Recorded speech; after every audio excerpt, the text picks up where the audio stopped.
Send the lamb to the ruler of the land, from Selah to the wilderness, to the mount of the daughter of Zion. For it shall be as a wandering bird thrown out of the nest. So shall be the daughters of Moab at the fords of the Arnon. Take counsel, execute judgment. Make your shadow like the night in the middle of the day. Hide the outcasts. Do not betray him who escapes. Let my outcasts dwell with you, O Moab. Be a shelter to them from the face of the spoiler, for the extortioner is at an end. Devastation ceases. The oppressors are consumed out of the land. In mercy, the throne will be established, and one will sit on it in truth, in the tabernacle of David, judging and seeking justice and hastening righteousness. We have heard of the pride of Moab. He is very proud, of his haughtiness and his pride and his wrath. But his lies shall not be so. Therefore Moab shall wail for Moab. Everyone shall wail. For the foundations of Kir-Hareseth you shall mourn. Surely they are stricken. For the fields of Heshbon languish, and the vine of Sibmah. The lords of the nations have broken down its choice plants, which have reached to Jazer and wandered through the wilderness. Her branches are stretched out. They are gone over the sea. Therefore I will bewail the vine of Sibmah with the weeping of Jazer. I will drench you with my tears, O Heshbon and Elealeh, for battle cries have fallen over your summer fruits and your harvest. Gladness is taken away, and joy from the plentiful field. In the vineyards there will be no singing, nor will there be shouting. No treaders will tread out wine in the presses. I have made their shouting cease. Therefore my heart shall resound like a harp for Moab, and my inner being for Kir-Hares.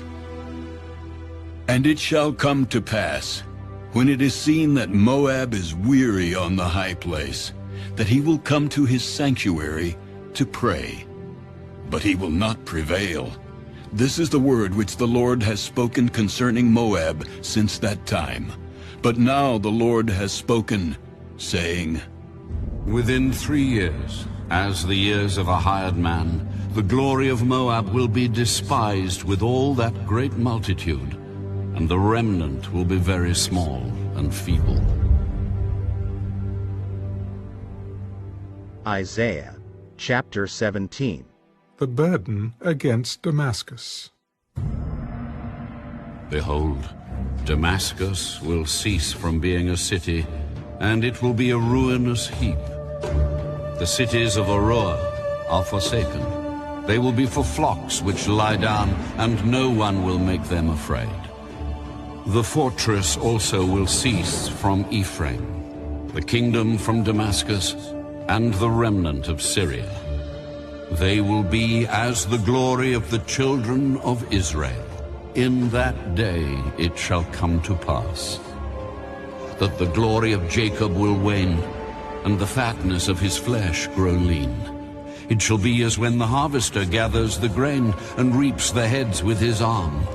It shall be as he who gathers heads of grain in the valley of Rephaim.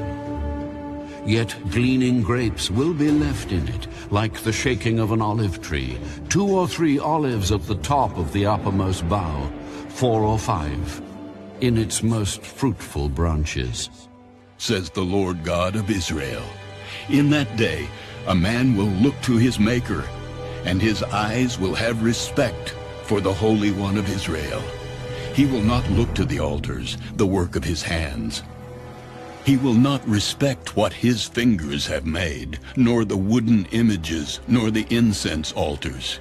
In that day his strong cities will be as a forsaken bough and an uppermost branch, which they left because of the children of Israel, and there will be desolation, because you have forgotten the God of your salvation, and have not been mindful of the rock of your stronghold. Therefore you will plant pleasant plants and set out foreign seedlings. In the day you will make your plant to grow, And in the morning you will make your seed to flourish, but the harvest will be a heap of ruins, in the day of grief and desperate sorrow. Woe to the multitude of many people who make a noise like the roar of the seas, and to the rushing of nations that make a rushing like the rushing of mighty waters. The nations will rush like the rushing of many waters, but God will rebuke them, and they will flee far away, and be chased like the chaff of the mountains before the wind, like a rolling thing before the whirlwind. Then behold, at eventide, trouble. And before the morning, he is no more. This is the portion of those who plunder us, and the lot of those who rob us.